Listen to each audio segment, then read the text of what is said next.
Hey y'all, this is Tam. Welcome back to my channel. Today we're going to do a little bit of swatching of something that I recently found, and they're called Crayola Ultra Clean Washable Markers, and this is in a set called the Multicultural Colors. And I just happened to stumble upon an article about these particular markers, and they also come in pencil form as well. So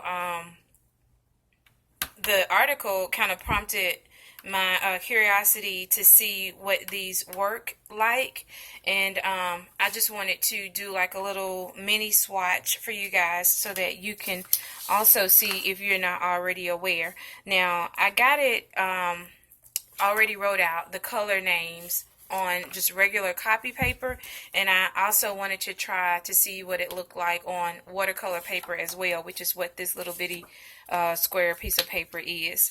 And I'm not sure if it's gonna work as good as maybe some other markers are, because they're not really expensive, so you know you can expect what do you call it, professional quality out of a marker that's not really meant for professionals.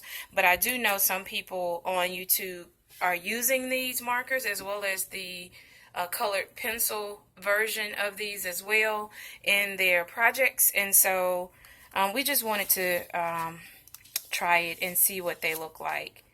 And I would probably just be using these to do a little bit of coloring, maybe a little bit of shading in my journals and things like that. So I won't be using them in a professional way, so I'm not, really sure what a professional would be looking for. But let's just go ahead and start swatching.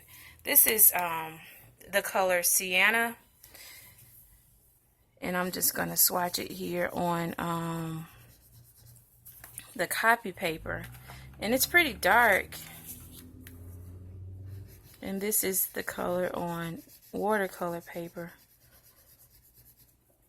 And so it just depends on how heavy-handed you are as well, because you see how deep and pigmented it is on copy paper, and on the watercolor paper it comes through just a little bit lighter.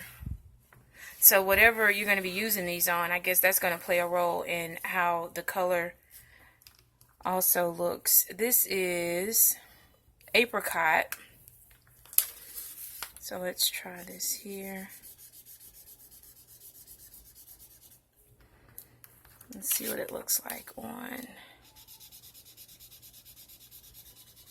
I would have to say that the watercolor, it goes down smoother even as you're putting it down on the paper. There's just a difference. And so this is golden beige.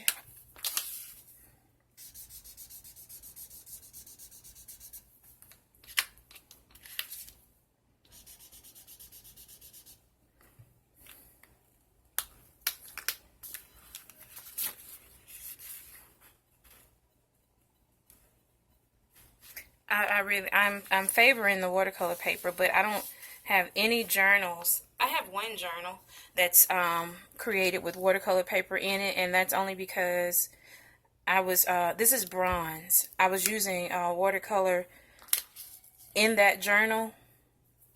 This says bronze.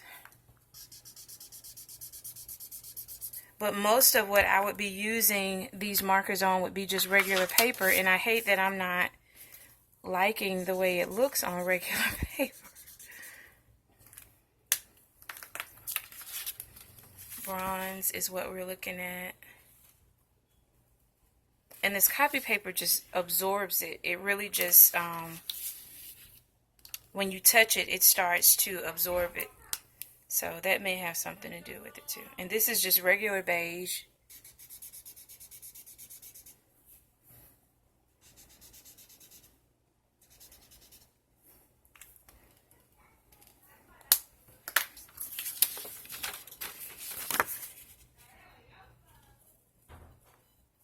Okay, and this is tan.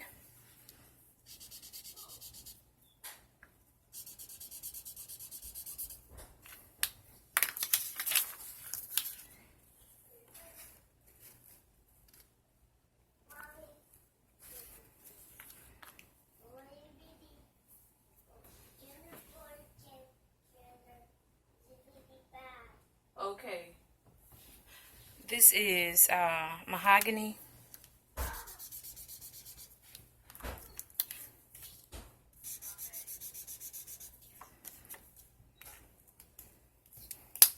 The caps are real hard to get on. I like that mahogany on this watercolor paper. That looks really cute. This is terracotta. Oh, that looks like coffee. Really dark.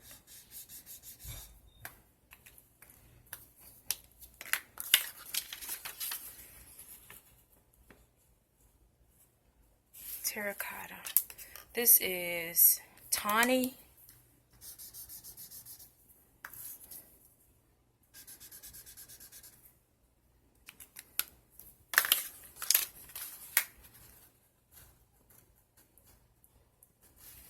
And the last one is sepia.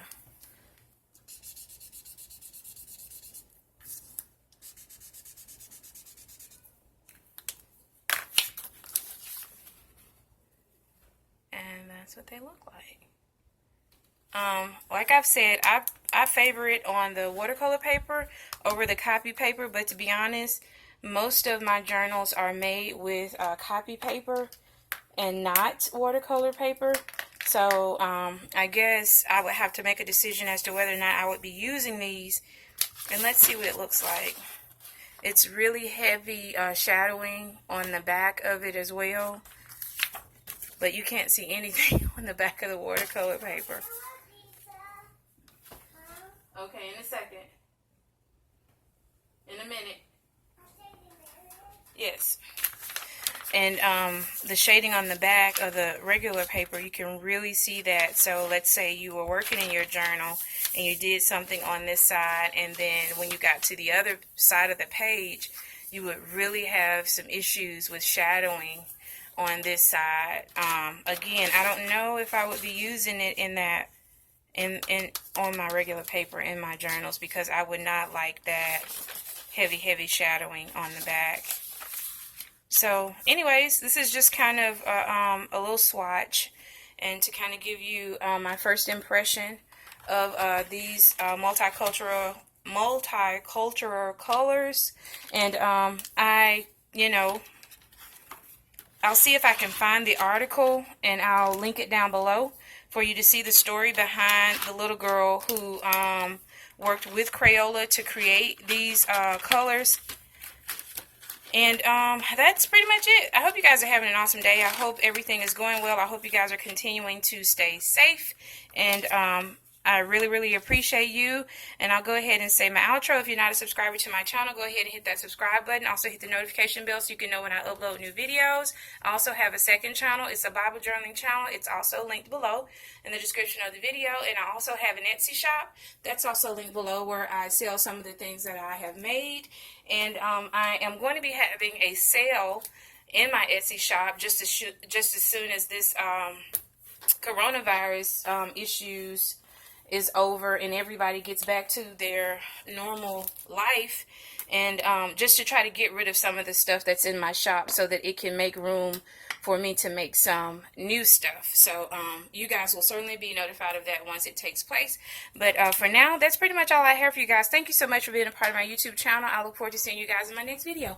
Bye.